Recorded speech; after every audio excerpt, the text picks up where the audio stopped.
whoever else might be listening to us today. Good morning to you too. Yeah, hi Debbie. Hi Skipper, how are you? I've had my donut. I've had breakfast too. We can tell. Never mind, I'm not going that way.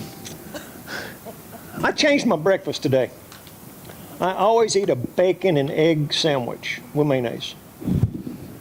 $5. You get a BLT and an egg, it's $12. Lettuce and tomato must be expensive at that restaurant. That was the only difference. But anyhow, we welcome you here. We are on our last day. Okay, you need batteries. Hers need batteries, mine didn't. But we're on our last day of all the documents we need for a living will, and all the different things we need to set people in place in case we cannot make decisions for our medical health or our finances or our will, whether things go to probate or not. There's so many things that we need to know to be prepared that will help our family get through death better. I know families that they've gone to the extent that they totally arrange their whole funeral. It's paid for, everything's picked out, they know who the pallbearers are and what songs they're going to sing. So, and even how the people are going to dress. Well, I remember that one. I think many of us were at it. Just saying. So what we want to accomplish with this class, one of the things, Debbie, and you jump in, is we want to help you help your family get through this difficult time the best they can. You know, absolutely. And think about the different things that can come up. We've been raising different issues. We've been telling different stories. The reason for that is, we all go along happy-go-lucky, thinking that everything's going to be fine and somebody else will take care of it when we die. But the havoc that it wreaks on a family is unbelievable. You can turn it up. Just keep talking. Okay. There's no reason for there to be havoc wrecked and for a family to split just because everybody is trying to figure out what you wanted done with what you had. Because everybody has in their mind, well, I'm going to get that, and I want that, and this may be something that's important to me. But somebody else in the family may be thinking the same thing. Yeah. So this takes all of the assuming, which has a very interesting connotation with the assume. What does that mean? Makes a donkey out of you and me, to keep it nice. But this takes all of that out of it. And the worst case is you personally become incapacitated before you die. And did you plan for that? Yeah. We never want to believe that our mind is going to go. We never want to believe that something is going to happen to us that we hadn't controlled or planned for. But things happen unexpectedly, and that's the rest of the planning that goes into these documents so that there's no question of who's going to be your health surrogate, who's going to be your power of attorney, who's going to take care of and administer your will at the end of the day. Yeah. So these are just all the different things that we've been talking about over the past couple of weeks. Yeah. And I have a question. So last week, handed out a paper that was homework. The homework paper looked like this, without all my writing on it. And it has the 7 steps for how to make your will. And one of the things that I'm curious about is, were you surprised at some of the things that you thought of when you were actually creating or going through your list of things that maybe were going to somebody in particular, whether it's your jewelry, whether it's your tractor, whether it's your animals? What's your plan? what's going to happen to them. Anybody surprised? I saw one head. Yep. I'm going to call you out. This is the one time I really and truly get to. I know going into this that this seems like a really simple process. It's not that simple, is it? No. It makes you think of things that you really don't want to think about. And it makes you wonder, okay, so if this daughter is in charge of this, what would they do? Would they be able to handle it? If this son were in charge of this, well, okay, so now the oldest isn't the one that's the best to handle it. Now am I going to cause offense in the family? And it just, your mind just keeps going, because who is the best to do it? And sometimes I used to get offended when my family would say, oh, I'm making Deb the health surrogate, because Deb will make that decision. She's had to make it many times over the years about her animals, whether it was the horses or the dogs or the cats. So she'll make that decision. It's a whole different ballgame when you're talking about a person. And you're talking about a person who is a family member. Oh, you don't think so? Did you do that? Beverly and I was laughing like... I better turn around more so I can see you.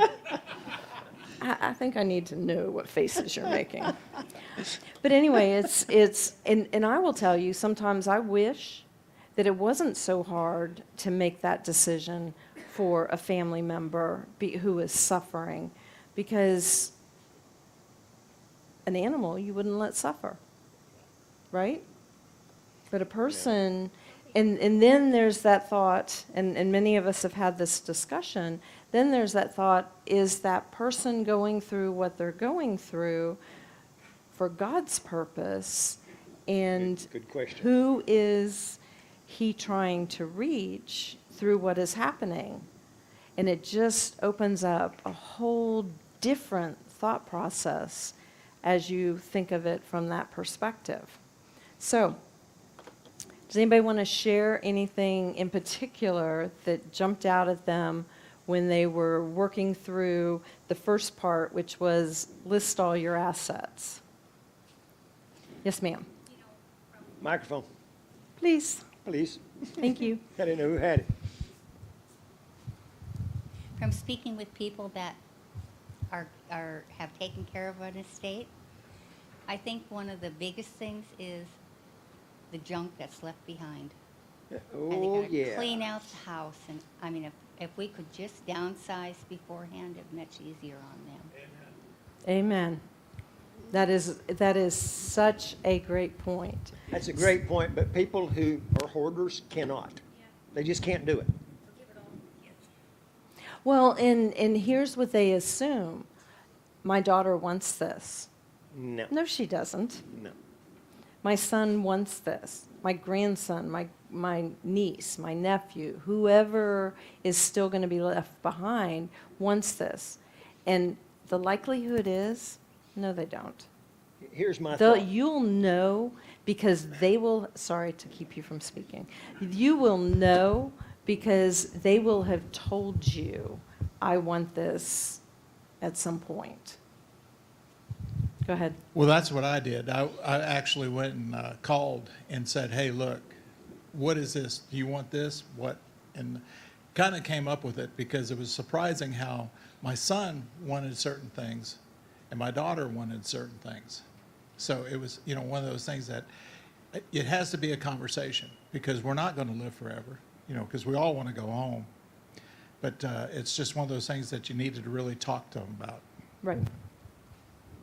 My thought is, on this particular item, where will it be 2 years after I die? Probably in the trash. So why don't I put it in the trash before? Well, and it depends on whether it's part of the decor of your house. It depends on whether it's important to your spouse. It depends on whether it's something that will easily go and it's not just clutter. I can tell you what every child, nephew, and niece wants is your money. They'll Yes, they fight do. over it, foot and tooth, and they'll sell it and give me the money. That's exactly right. And it causes a battle. I'm Right. just like, hey, donate it to the church and just mess them up. Okay, Beverly. We'll get to that. Yeah, it's on. So my mom, she did it really well. She gave everything pretty much away before she died. So all of us in the family have pieces of her furniture and things like that. And I know that. And like I have my dad's wedding ring. And so she just gave things away along and along. Yep. And that's also a great way to do it. If you have a piece of jewelry, women, if you have a piece of jewelry that is beautiful and you never wear it, what are you waiting for? Either wear it or give it away. And I speak personally. I have a piece of jewelry that I have worn a couple of times, but I have not pulled it out in probably 6 years. What a waste. Use it. Okay, so let's... Got a question. I think talking to everyone is important because I held on to this little brooch pin. It was a sentimental value thing. It probably has no money value. But then I found a niece through DNA who, it was my mom's brooch, and I was able to give it to her, and it means the world to her. So it doesn't, it's not always just a monetary thing. It's sentimental. And having my stepmother passed and didn't, nothing, not a book, it just, there's some things that mean it's to the people that they leave behind.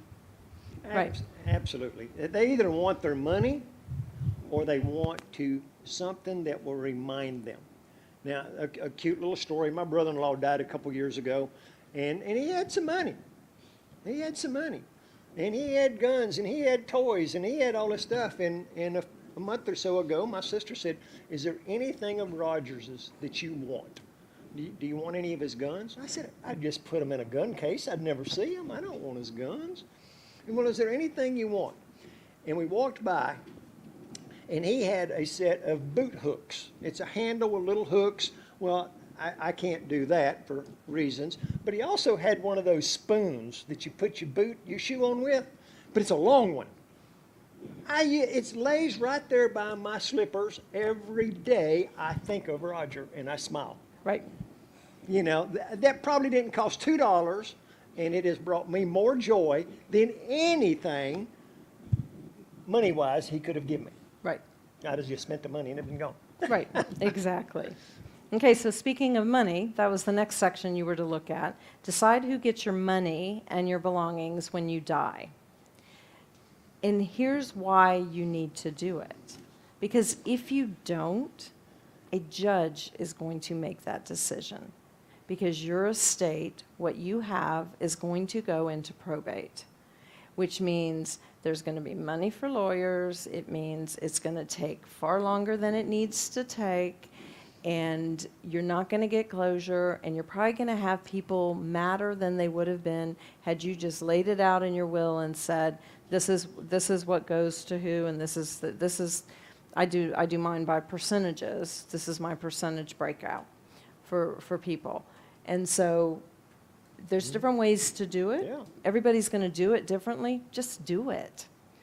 Some who are guardians for minor children, the next topic, you need to make sure that you have identified a plan. And if you're a grandparent and you're raising one of your kids, you're raising your grandkids, and you have legal authority for that, you need to be identifying who is going to be responsible if you should die. Otherwise, you leave that kid hanging. That's big. That's huge. Yeah. It happens all the time. And more grandparents are raising their grandkids these days than ever before. And so it is something that everybody here would be of pretty close to that age, not to offend anybody. But if I'm not touching that one. Here, I can't see you. But it's something that you really need to think about, and it's something you need to talk about with your kids that have kids. because they also need to do the same thing. What happens if they're in a car accident? What happens if they're walking across the street and they get hit? It happens. And if you haven't identified what's going to happen to that child, they're left to the courts. And I don't think anybody here or anybody we know wants that to happen to any children in their family. The other was you can make a will yourself, or you can do it with a professional.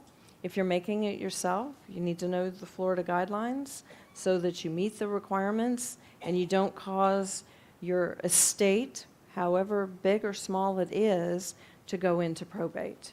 You have to know. What exactly is probate?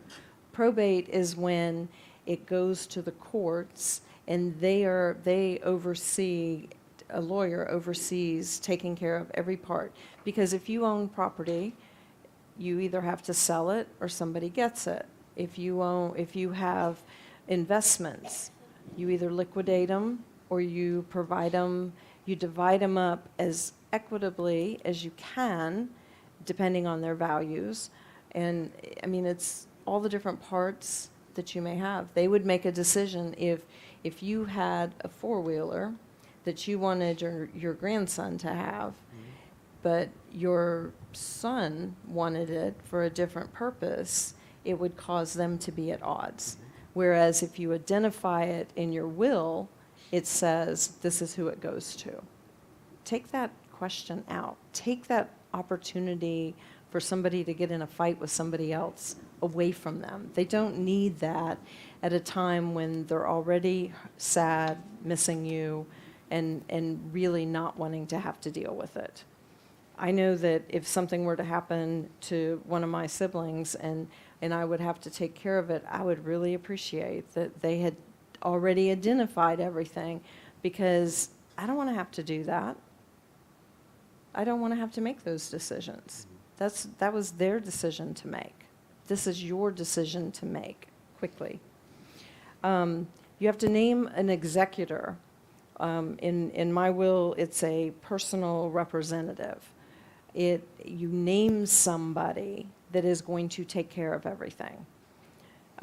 Make it official. Has to be signed by 2 witnesses who are at least 18 years old and are not beneficiaries of your estate, because that causes questions to be raised as to whether it was legit or not, or whether you were forced or not.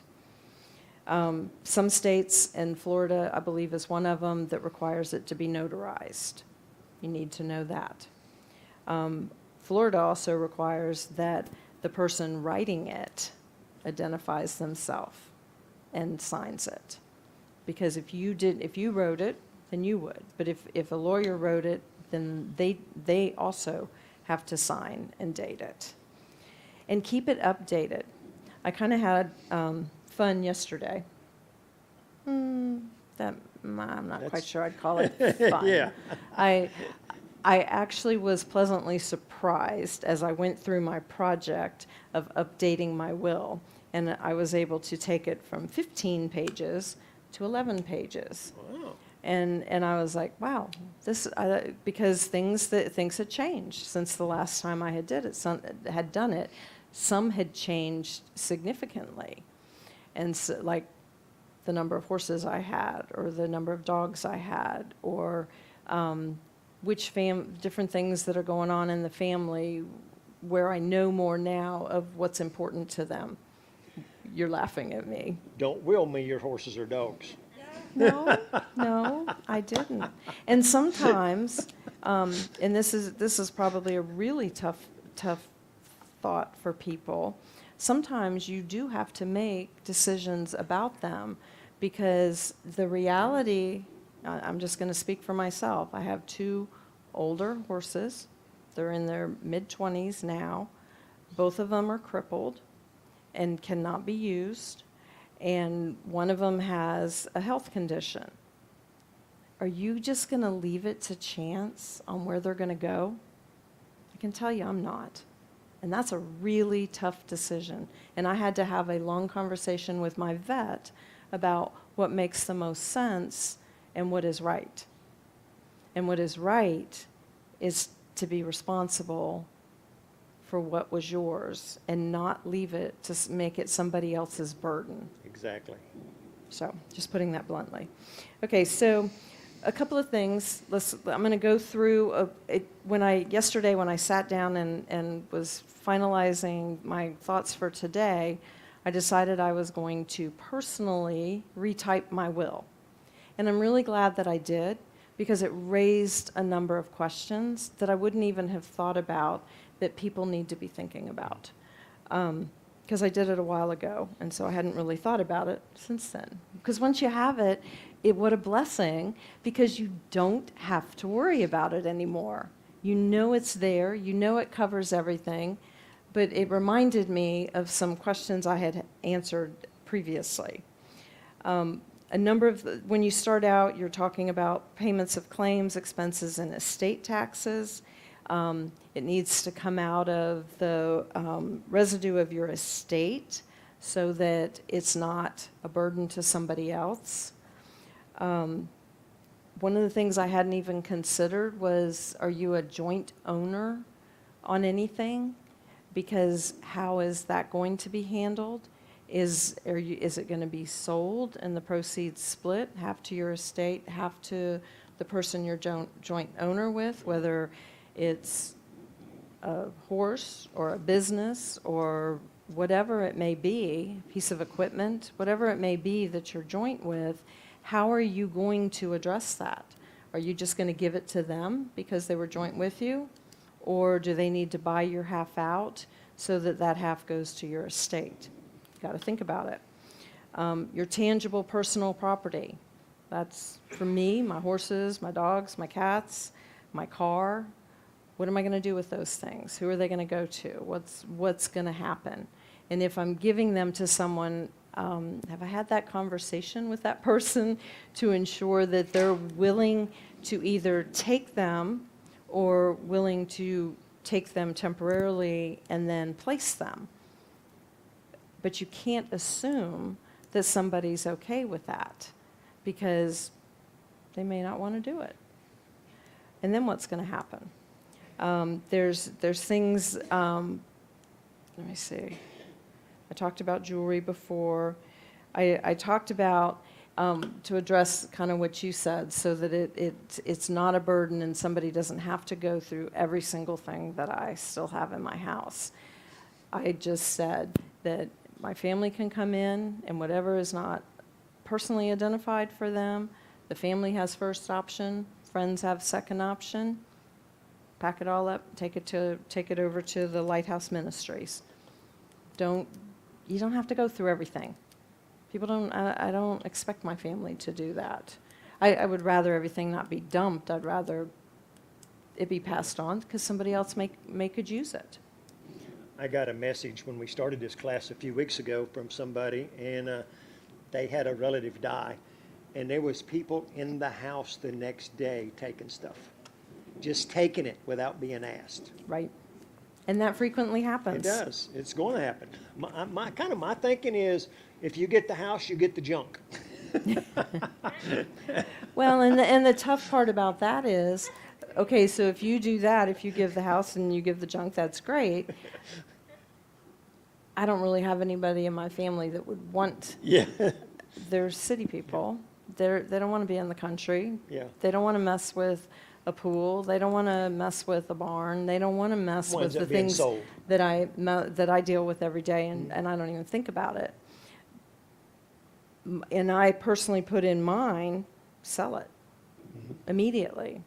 Have my personal representative immediately put it on the market so that it gets sold. The proceeds can be divvied up. And then you can do percentages of where that money goes. You don't have to put a dollar amount. You can do percentages because you don't know how much money you're going to have when that day comes. Might be a little, might be a lot. Right. But if you do percentages, it gets you there. Right, it does. The other thing that's important that I noticed in here is if somebody predeceases you, if somebody dies before you die, identify what to do with it. So that it either goes to mine, I break out certain things, and then there's a kitty at the end, I would call it, and anything left over goes into that and then gets divvied out. And so that way, it's very clear, so that they're not, now what do I do with this? You've just taken that question and concern off of them.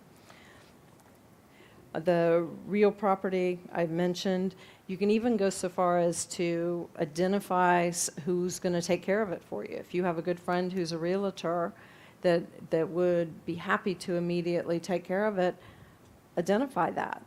My family doesn't live in this area. They would have no idea who to go to. I would much rather, if I die tomorrow, that somebody I know be taking care of my estate than somebody who doesn't know me from Adam. Yeah. So that would also be something. And when you talk about your percentages, for me, I think about how I tithe, and I would do the same with the church. It's part of closing out your final estate package. And so some people don't think about that. I did Dave Ramsey, taught Dave Ramsey for years. Still talk about it with people when they want to talk about it, and that's one of the things that he raises, so that it's not something that you leave to chance. Because you know what? I don't have anything that I have except for that God provided it. Amen. And I am going to give back when I go. Do you have a life insurance policy through the company you work for? Or do you have a personal life insurance policy? Did you identify a beneficiary? Have you checked who the beneficiary is recently? Because life changes, and a lot of times when you're in a relationship, that is who becomes your beneficiary. But when that changes, if it does, then you need to also go back and look at some of your old paperwork and make those changes as well. If you have an IRA, same thing with your investment assets, whether it's a 401k or an IRA or a retirement account. How have you identified that, and who is the beneficiary? And what I did on mine is, to cover me, just in case at some point I miss it, is said that if I did not identify somebody, here's how it should be broken out, so that you've covered yourself both ways. You have it. If for some reason something changed and you forgot to do it, you've still identified it in your will as to how it should be divided up. And you also identify if somebody dies before you, then what happens to that portion. They call it residue for what's left over, and what if somebody has died before you and it goes back into the residue, you also then do the same thing as to how that gets divided up. Now, something that's come up that I'm guessing at least half in here, if not more, have not thought about. What if you have a Facebook account? What if you have a Twitter account? What if all your pictures are stored on iCloud? What if you own a web domain for your organization or your company or your hobby or something? All of those things also have to be addressed. And because you have to give your personal representative the right to go in and do what needs to be done with each and every one of those things. Had you thought of that? No. I know, I could tell by the look. So, and you know what, at the time, I hadn't thought about it either. And I was thankful that someone had referred me to an attorney who knew enough to tell me I needed to do that. And that was 8 years ago, 7, 8 years ago. It never even crossed my mind. You need to go and close those accounts out. We get hacked all the time on Facebook or on Twitter. And Twitter, not so much, but especially on Facebook. That's the one that comes to my mind. So that being the case, you're going to want to go in and have you're going to want your personal representative to go in and close all of that. Now, I will tell you, since you brought all this up, Uh-oh. It's a long story, but Kathy had like 3 computers in front of her, and she's got this big red notebook now. And it's things you must know. Something like that. I don't remember exactly how it's worded, but you need to write. I asked her, I said, do I have a Twitter account? And she said, yes and no. Do I have an Instagram account? Well, yes and no. Like, I haven't even asked her what that means yet. I know Kathy, I know what that means. And I'm sure she's identified that should you ever need to go in and use it, here's your account and here's your password to get into that account. So anyway, but those are things that we don't even think about. Do you have a question? Microphone, thanks. Yeah, a good friend of mine has a website, and when he died, he wanted to make sure that the website was going to continue to promote his values. And so he administered somebody that he knew had his same values and integrity, so that the message that he had been giving all these years would continue going on. It didn't have a lot of updated material, but it was maintained. That website, you can still go to God's News Behind the News and see what Ray Brubaker did 40 years ago. Right. And how relevant it was, and still relevant today. But otherwise, if you say, I'm going to close out that account, that disappears forever. So it's just something, that I was talking with somebody, and we were talking about wills, and it came up, and I thought, wow, I hadn't thought about that. And you brought that up. It's like, oof, it's good. Right. Or actually, all these accounts get archived. There are websites that you can go to that will pull old stuff that supposedly was closed back up. So just something to be aware of. And that would be something, identify someone, and that person, by being identified, could also have continued to update that website had they chosen to. It gives them that authority, it gives them that right, it gives them that domain upon you passing away. And I mean, it goes, the things I hadn't even thought of, it detailed it. Facebook, LinkedIn, Google, Amazon, Apple, Yahoo, Microsoft, Dropbox, all these different things. And so many people use these things and don't even think about it. And think about what's going to happen later. Also, I have a clause in here that was suggested to me that if somebody in my family, if a nephew got married and knew what was in my will, and I obviously had talked about it with his wife, but then they were going through a divorce, it specifically states in here they have no claim. None. The nephew is still good, but the person they were married to has no claim to what 10 years from now, when I die, will go to my nephew. Okay. Whenever I die. Could be tomorrow, who knows? Then you have to think about, okay, so then you go through and appoint your personal representative. And then you have to get into the detail. What are they going to do? What rights, what authority, what decisions, and this is where I'm going to do a plug for going to a lawyer. That lawyer will help you with all of that, because there's many things that you don't even think of. What if your personal representative that you've defined dies before you do? Then what do you do? So you have a backup appointed. You don't leave that to chance or to the courts. If you can require them, if you're somebody that has a huge estate, and for anybody listening, no, I do not, so don't even think about targeting me. It's not worth your effort. However, if you do have an estate that is, you may, depending on who your personal representative is, for your family's sake, you may require a bond or a surety or something to protect everybody involved while the estate is being resolved.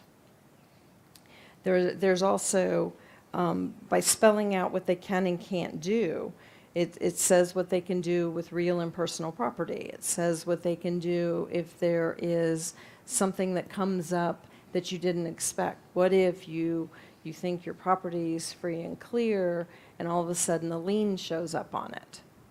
You give them the responsibility of being able to take care of that. If you haven't defined that, then you're going to have issues with whether they can actually take care of it or not. But by defining it, you just said anything that I would have taken care of, they can also take care of. And that takes that question out of there. If things don't break up evenly, percentage-wise, they can make the decision on how to disperse that. And what you say that, and then you also say that whatever they say is final, not debatable. That way it prevents there from being discussion about that. I know these are things They that could be you're mad at thinking. somebody that's not in the family. Correct, correct. It also defines that your estate will pay their expenses. None of my family's in the area. They would have to travel to come and take care of what needs to be taken care of.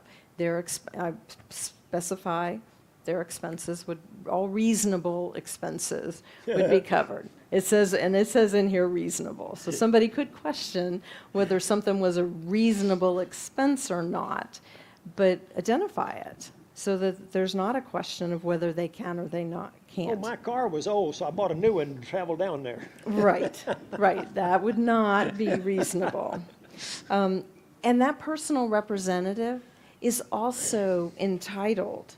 Entitled is the word that is used to receive fair and reasonable compensation for their time. Many times, somebody has to take away from time at work to be able to close out an estate for a loved one who has died. Compensate them. That is fair and reasonable. They shouldn't have to do it on their own dime because I died.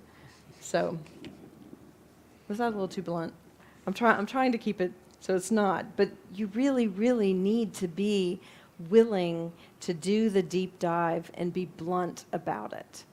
Because when you go, you're not going to be there to say, well, this is what I meant. And you don't want to leave it to interpretation of this is what I meant. And there's a lot of laws out there that have to do with your real estate. If you have a home and you have one child and that child is going to get it, you need to be talking to your attorney about how do you set that up so that it's not a problem later and there's not huge taxes assessed when it's already been addressed and it's a done deal. And a lot of that has to do with the language, and I'm not the expert on it, so I'm going to point it out, but I'm not going to tell you which way you need to go with it. You need to talk to somebody who knows. And that would be, do you put it as your name and your sister's name? Or do you put it your name and or your sister's name? Kind of like your bank accounts.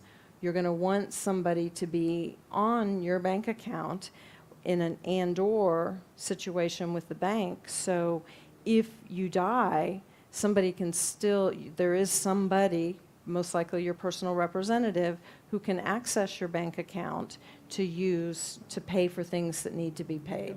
Because your mortgage is still going to need to be paid. Your utilities are still going to need to be paid. Your taxes and insurance are still going to need to be paid until everything related to your estate is handled. I love the story from recently where the husband and wife had the conversation and they'd set everything up in their bank so everything was on bill pay. They didn't know that she was going to die a couple weeks later. Yeah. But what a blessing to him that had been done, so that wasn't one more thing he had to worry about as he's trying to figure out how to take care of the kids and the house and the various responsibilities in addition to him continuing to work. And then the final article I had in here was an article about presumption of survivorship. So what if somebody who is a beneficiary dies at the same time you die? So did you die first? Did they die first? It sounds like something ridiculous to have to talk about, but it is very real in many situations. Or lawyers wouldn't have it in a will. And it takes that out. Mine says, I will be deemed to have been the survivor, and all provisions of this will shall be construed in accordance with that assumption. No question. There's no gray area. Kathy, someone has a question? Yeah, there was just a Facebook comment about, and it came from Jody, Skipper's niece. She's been through this with her family, and so they could just about write a book on all the stuff that you need to do and not do. But one of the things she said was that your kids or whoever is you want on your account, they can be a beneficiary of your bank account and not necessarily on the bank account if they're a beneficiary of it. So there's just another thing to think about. Absolutely. And set that up in advance so that And that's the key word. this stuff is going to take you time. But in the scheme of things, it's going to take you a week, 2 weeks to take care of it, or it's going to take your family a year or more and cost a lot more money to take care of it, as well as potentially divide the family, Exactly. as well as add to the anguish of somebody losing a loved one. I mean, you can just, there's many, many, many different reasons why doing all of this in advance is the best thing to do. There's really an advantage of not having anything. There is. And there's advantage of simplifying so that I know I've been simple, those who know me well know that I have been downsizing and simplifying and just getting rid of stuff. And sometimes I'll ask my family, do you want any of this? No. Are you kidding? And so why would I not just get rid of it? I'm not using it. Why do I want to leave it to them and cause them extra work? Well, and the problem is we get something sentimental, but it's not sentimental to the ones we leave. But it means something to us. Right. So we get into that. Okay, and to close my Yeah. part, and then you can take it. All right. We were going to try and have an attorney come in. We don't have one yet that's able to. A couple of us are going to go to different attorneys and talk to them about what we need done. So we will just provide you with some names and phone numbers at a later date so that if you're interested and don't want to just do it on your own, you can pursue one that we've checked out for you. Good job. I write down questions and you answer them and I scratch them off.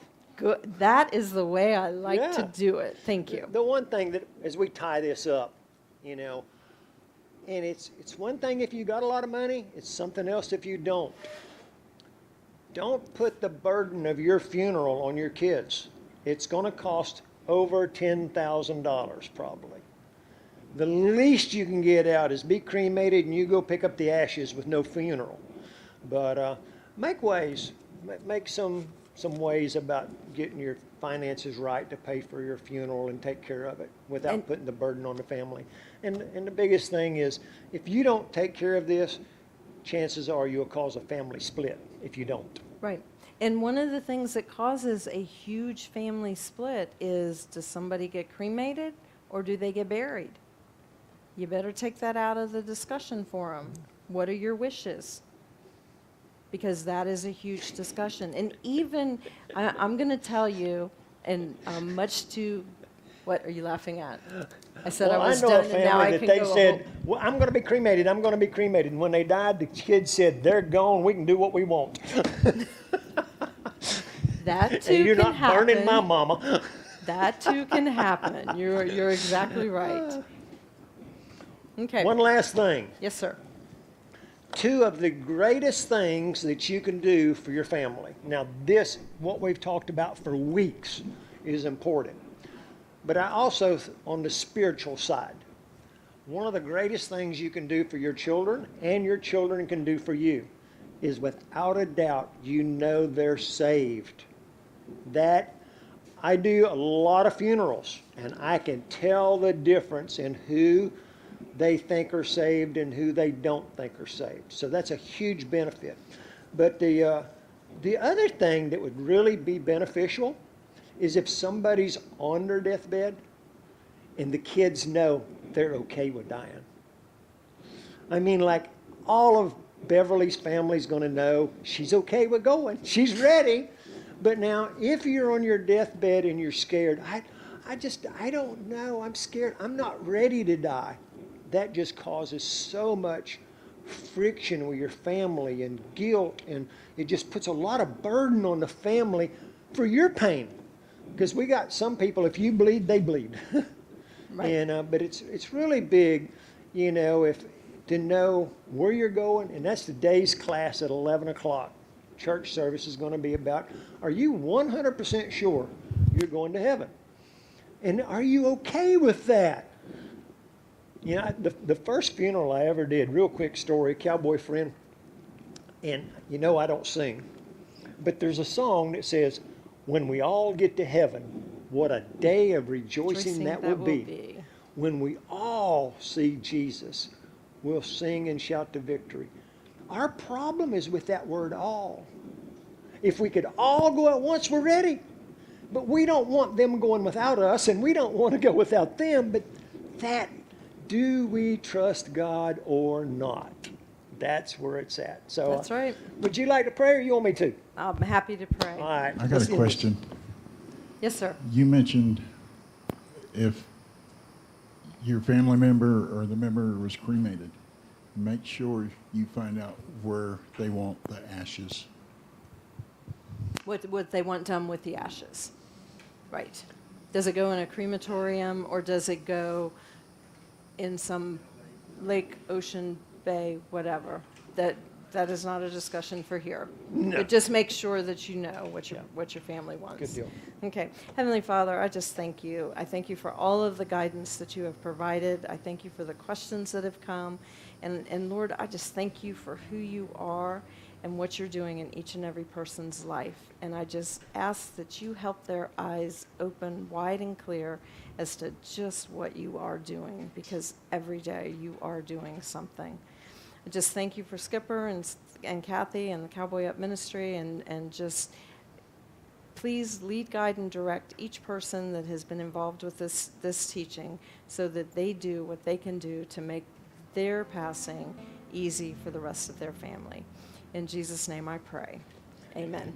In ending, I will say in about 8 days, I'm going to have a shoulder replacement, and today will be the last 9:30 class until further notice.